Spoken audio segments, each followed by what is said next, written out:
ঈদের দিন চাঁদ রাত বলে আমরা একটা কথা বলি না, ওই রাত্রেই প্রমাণ হয় যে শয়তান ছাড়া পাইছে। আপনারা খেয়াল করে দেখবেন, রমাদান মাসে অনেকে পরহেজগার হয়ে যায়, ঈদের চাঁদ ওঠার সাথে সাথেই আমরা আবার শয়তানের দাসত্ব শুরু করি। ঈদের দিন চাঁদ রাত বলে আমরা একটা কথা বলি না, ওই রাত্রেই প্রমাণ হয় যে শয়তান ছাড়া পাইছে। যেভাবে ধুমধারাক্কা গান বাজনার, বেলাল্লাপনার, পিকনিক টিকনিক এগুলো হয়, বোঝা যায় শয়তান এতদিন বন্দী ছিল, এক মাস এখন ছাড়া পাইছে। তো এক নাম্বার নসিহত, রোজা রাখতে হবে রাখার মতো, যে রোজা আমাকে তাকওয়ার শিক্ষা দিবে। আল্লাহ পাক আমাদেরকে এইভাবে রোজা রাখার তৌফিক দান করেন। দুই নাম্বার, আল্লাহ পাক তার আগে একটা কথা বলে নেই, পরে ভুলে যাবো আর কি। এই যে শুনলেন কুতিবা আলাইকুমুস সিয়াম, কুতিবা আলাইকুমুস সিয়াম শুনছেন?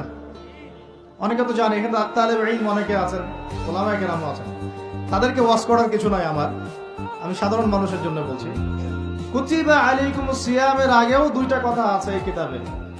সূরা বাকারার আয়াত বলছি, সূরা বাকারার মধ্যে কুতিবা আলাইকুমুস সিয়ামের আগেও কুতিবা আলাইকুম দিয়ে আরো দুইটা কথা আছে, ঠিক আছে?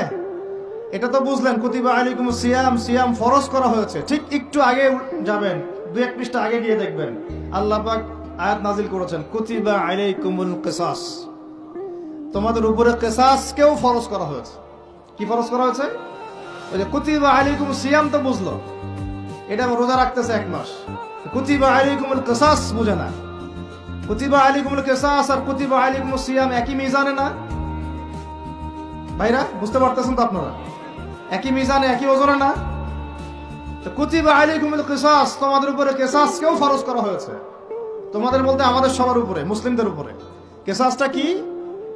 কিসাসটা কি? কেউ যদি কোনো ভাইকে অন্যায়ভাবে হত্যা করে, তাকেও সেভাবেই হত্যা করতে হবে, এটা